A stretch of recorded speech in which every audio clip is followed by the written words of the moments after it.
Hey guys, this is Eric with Pixel Rookie, and I wanted to review this awesome action indie game called Dead Cells, developed by Motion Twin. So how do I explain Dead Cells to you? Okay, it's like you have the classic roguelite games. No, not roguelike. Don't fucking call it a roguelike because it's not. Don't do it. Don't do it. There's a difference between roguelike and roguelite games. So if your classic roguelite games, think Spelunky, Vagante, Binding of Isaac, etc. They're all action games that have the procedural generation of levels and items that add an element of replayability since every level you load is completely different every playthrough. You have your permadeath that happens so when you mess up and die on your own accord, you start back over, trying to learn from your mistakes so you can slowly improve every run. Okay, so now that we got that cleared up, wait a second, this isn't a roguelite either, it's a Roguevania? Yep, that's right. Well, it's still technically a roguelite. But just like your Metroidvania games, as you progress through the different procedurally generated areas in the game, you'll find alternate paths that lead you to different locations, but you can't initially reach those areas. First, you need to fight some kind of elite enemy like a mini-boss and unlock the abilities that enhance your character to open up new pathways. And of course, these new pathways will open up the opportunity to unlock even more abilities that continue to unlock previously inaccessible areas. It's actually a really enjoyable progression system, and it feels really rewarding when you finally find the next permanent upgrade that makes your character even more badass each run. So Dead Cells is broken up in different levels, and to advance, you need to find your way to the exit, which will take you to a new, more difficult location to tackle. Standard video game progression here. There are usually a lot of different routes you can take, but most of them aren't accessible until you unlock the specific ability that will let you branch out to one of the newer and more challenging levels. This starts to open up tons of different paths that you can take when you play this game, which will sometimes lead you to the same destination, and other times it will take you to completely different areas and bosses. It really does give you that feeling of wonder and exploration while you traverse into a new area with that cool new ability you just unlocked, just like you would find in your Metroidvania-style games. Mix that with all the cool buzzwords of indie roguelite games: procedural generation, permadeath, Souls-lite combat, etc., and you got yourself this neat new genre of game, Roguevania. That's pretty neat. Fuck yeah, it is. See, the thing about Dead Cells though is that it's all about failing and returning slightly stronger than before because you will die a lot. Here we go again. Shit. Fuck. Damn it. Oh, shit. Fuck. As you progress through each level, you collect cells and recipes for different equipment to use.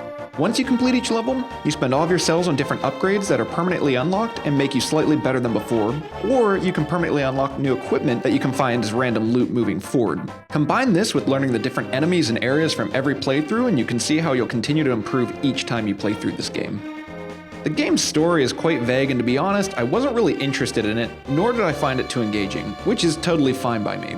You see, the exploration and constant progression towards additional permanent unlocks that slowly but surely make you stronger is the biggest factor of why I was hooked on Dead Cells.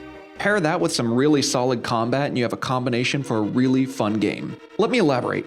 Dead Cells feels really great to play. It has extremely tight controls.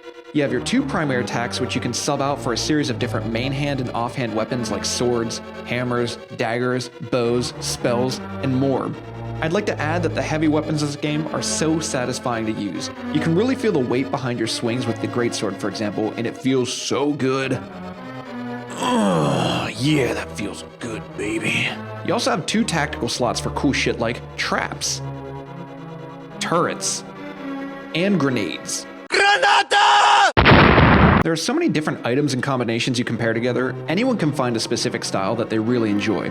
Also, there are lots of combinations of weapons that synergize well with each other. For example, the greatsword swings are slower than most weapons, so why not use a frost blast as your alternate weapon to damage and slow your enemies so they're easier to smash with your greatsword? How about you pair the spear, which lands critical hits if it hits an enemy against a wall, with a badass ninja kick ability that lets you kick enemies into the wall and receive more damage when you stab them to death.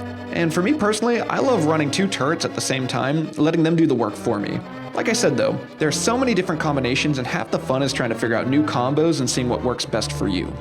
You're also going to encounter a lot of different shops and chests to find different equipment, so you're never stuck with something you don't like using for very long. Ooh, what do we got here? A cursed treasure. Alright. Oh, what's this? One hit and you're dead. Eliminate 10 enemies. Alright, I just gotta be careful and I should be fine, I think. Oh, are you serious? Come on. Fuck. Of course it wouldn't be real procedural generation if items you found didn't also have random stats applied to it too. Sometimes your weapons will do bonus damage to enemies that are frozen or on fire, so pair that with a grenade that applies the same effect, and you're gonna dish out that much more damage. Shit, I'm almost dead. Oh, thank God, a chest. Oh, what the fuck? Seriously? Oh, shit. Each weapon or tactical item scales off of one of the 3 stats you can upgrade: brutality, tactics, or survival.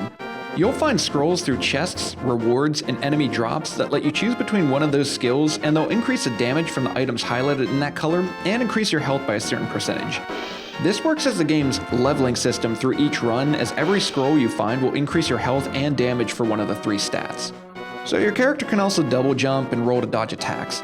All this feels really smooth, and it's really satisfying to run into a tough situation only to dodge and slash your way out of it without taking any damage. It gives you this rush like you have an audience cheering you on as you destroy your enemies.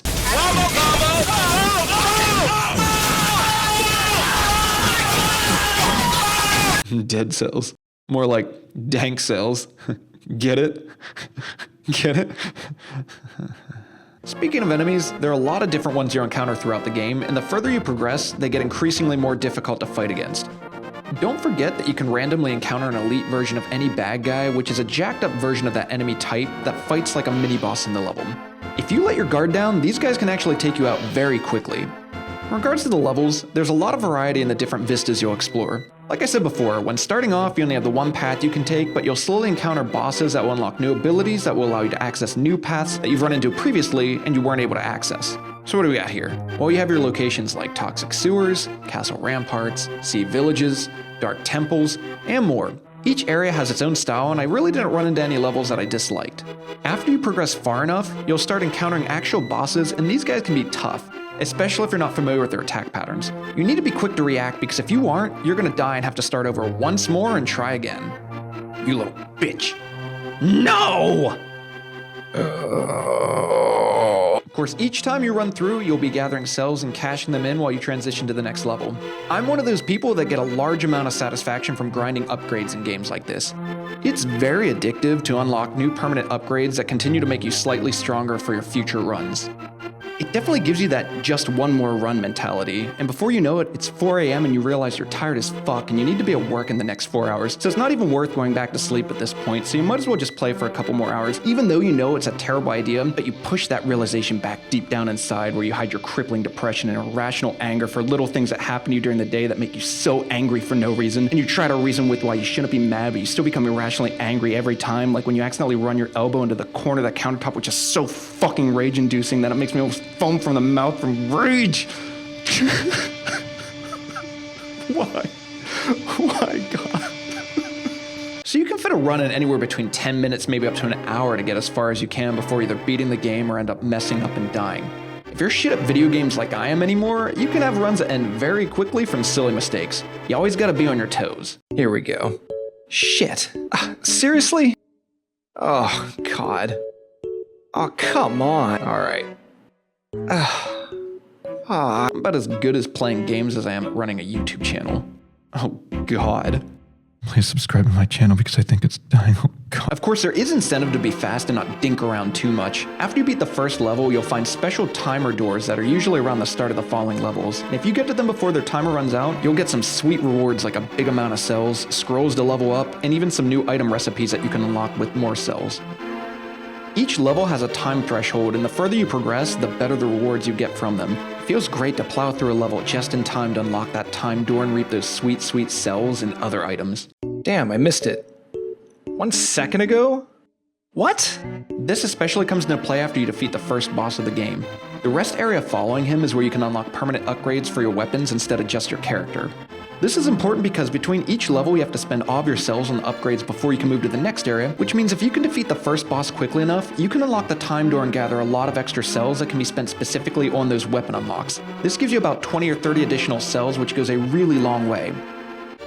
Okay. Come on. Fuck. I'm so bad at games. Now that I've dumped all this information about Dead Cells on you, the big question to ask, of course, is if Dead Cells is a game for you. I'm gonna mostly say yes.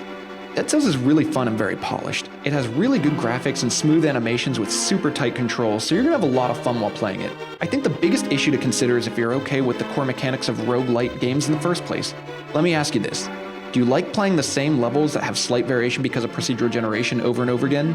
Are you okay with dying in a game and having to start over and lose almost all your progress each time you die? If you're not a fan of those kind of games, then you're probably not going to like Dead Cells.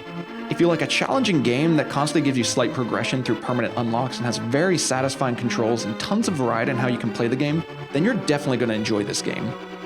Dead Cells is still in early access, but Motion Twin is one of the few companies that do early access the right way. They're constantly pushing out updates to the game content, and it will only continue to become more fleshed out as time goes by. I'd even cover the time challenge runs you can do in this game too. Definitely give this game a shot if you haven't already, and even if you're a slight fan of the roguelite genre. As always guys, thanks for watching this video. If there are any other awesome indie games out there you'd like me to review, let me know in the comments below. Until next time, have a good one.